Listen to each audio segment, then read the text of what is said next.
这个是雅克西的这个14，我装的是个3带管，串联这个 UA 圈，这个效果非常好，一会儿让大家看一下啊。然后这个管子呀，装的时候不要装在前面啊，这个是刚才我第一个视频示范错误啊，要装在这个固定位置，这样的话目镜这个位置呢，它就承重就不会承重了啊，就不会导致这个目镜无法调节啊。这么串联，大家看一下效果啊，非常帅。这个就是串联后的效果，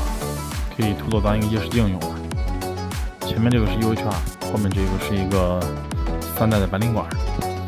加上这个支架串联以后，看看是不是可以完全当个夜视机使用。